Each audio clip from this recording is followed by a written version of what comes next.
So even though this isn't a political channel, this is kind of like a catch-all. I kind of do a little bit of everything. I just have one question here. So we just really about to let senile Joe Biden just slide right on into the nomination, and ain't nobody gonna say nothing about the fact that this man is losing his mind. Now, I gotta be honest with you.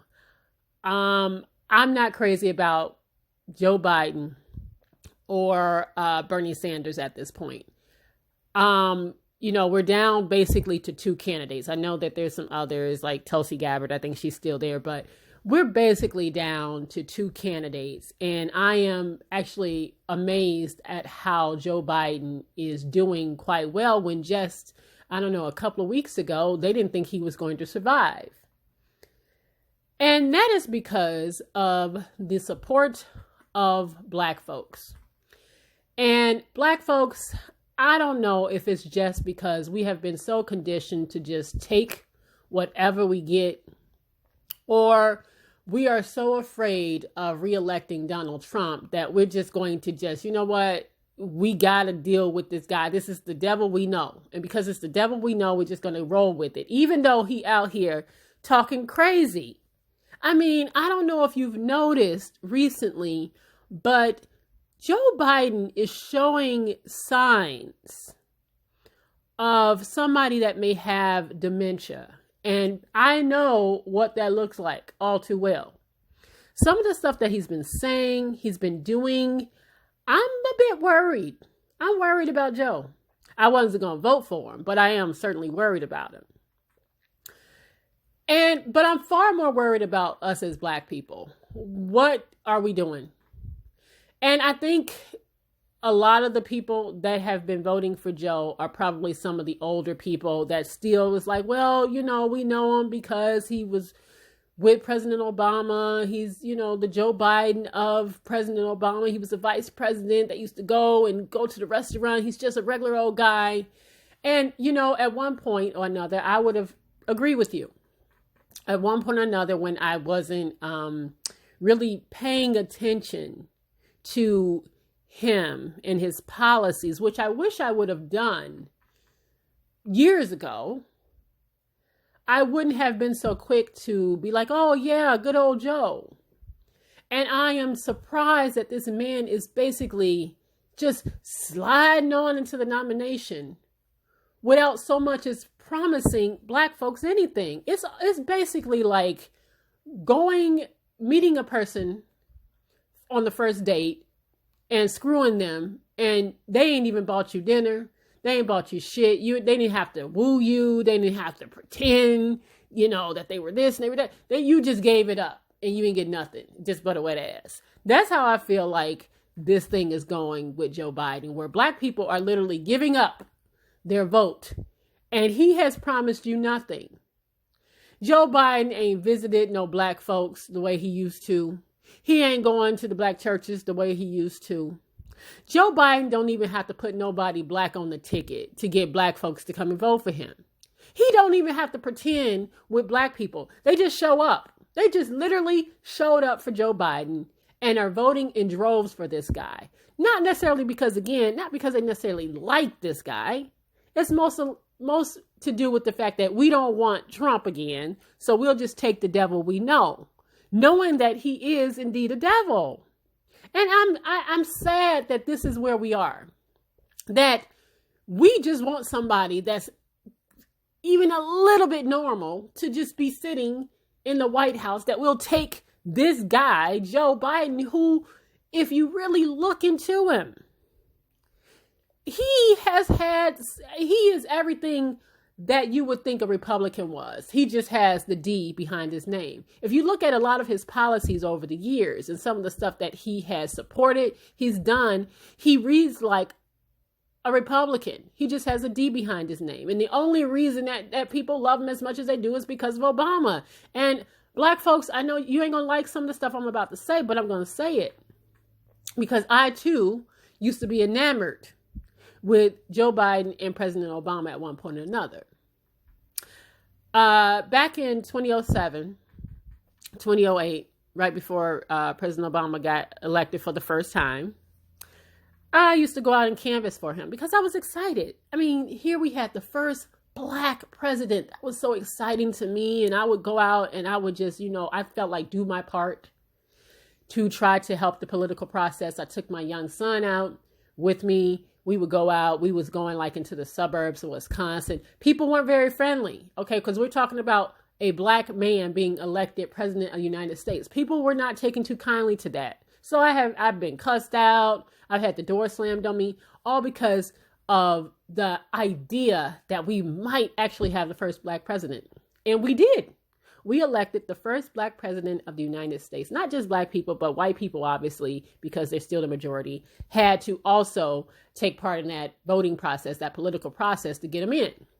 And so, yes, I was on cloud nine for a really long time when it came to President Obama. I mean, that was just exciting, right? And as things kind of started to wrap up in his second term, and we started to get towards, electing a new president, whether it was Hillary and Donald Trump was running. It was like a lot of people running at the time. And I had to look back over of what President Obama did for us, black people. I had to admit to myself that we kind of let him get away with doing much of nothing. And I know people are going to say, well, no, don't say that, because they didn't let him do nothing. They didn't let him do nothing at all. Yeah, later on down the line, he was at a standstill. He was stalled. But we can't sit here and peddle that bullshit that he wasn't able to do anything for the first couple of years of his first term, because he had both houses. And let's be clear, the president pretty much signs things into law, right? He may propose something and that's fine. The Congress is the one that acts here, right? He had both the House and the Senate to put forth a black agenda if he was serious about putting forth the black agenda, and he did nothing. I mean, President Obama wasn't even for reparations, if we want to be honest about it, because President Obama came from the school of, first of all, he's not ADOS, right? He's not American descendant of slavery. So he's going to come from it from a different perspective, saying basically that we hear a lot of black immigrants say, like, if you just work hard, if you just go to school and you get a good education, you too can make it and you too can be successful. And he came from that school of thought that,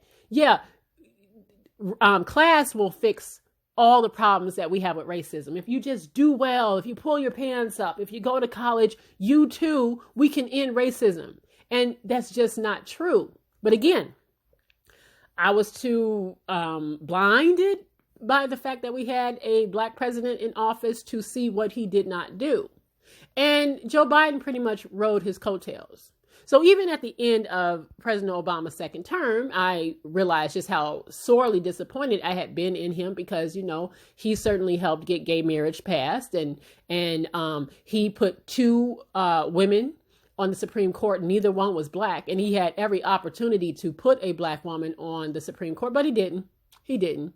And I know it may sound like I'm rambling. It sounds like more my gripes against President Obama, but the reason why I'm bringing up President Obama is because I have to wonder, based on Joe Biden's history, why President Obama chose a man like Joe Biden.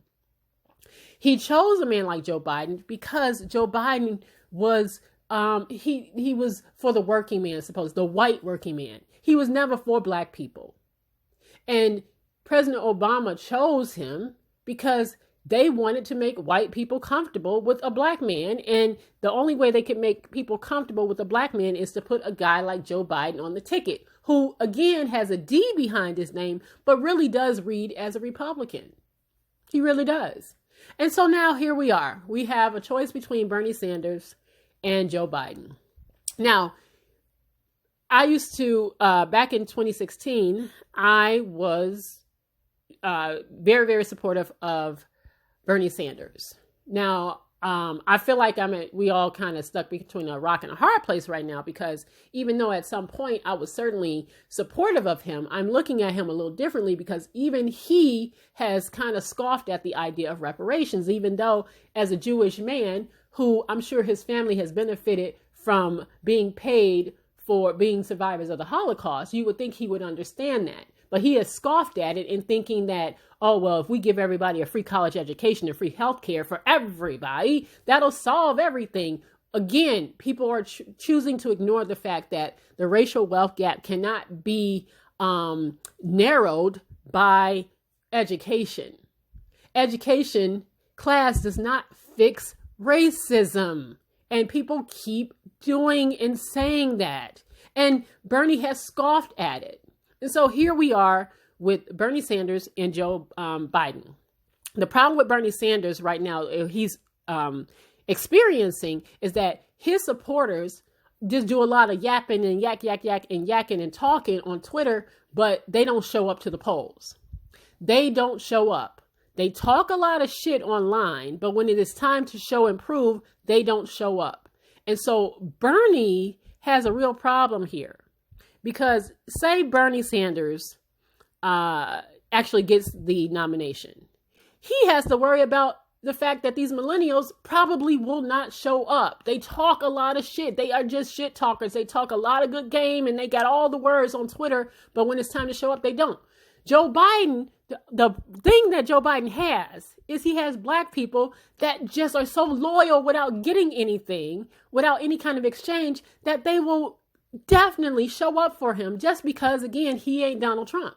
He sounds as senile, though. He's getting as senile as Donald Trump is. But that's what Joe Biden has that Bernie doesn't have. He has the loyalty of black people. And black people, I'm just telling you, voting should be an exchange. You want my vote, I want something in return. We need a black agenda. What are you going to do specifically for black people? I don't want to hear it'll help everybody. I want to know what you are going to do for black people. And if you don't have anything specific for black people, I don't know what to tell you. But you're not about to screw me and walk away. That's how I feel like he's done. Like, he literally doesn't have to do anything to work for black vote. He does not have to work for the black vote. People are literally just showing up and giving it to him and not asking for anything. And that's the older generation who they vote pretty loyally. They're pretty loyal as far as getting up and getting out. He can count on that. And that's great. That's a good thing for him. But what's screwing us up is that we want more now. We want a black agenda. What are you going to do for black people?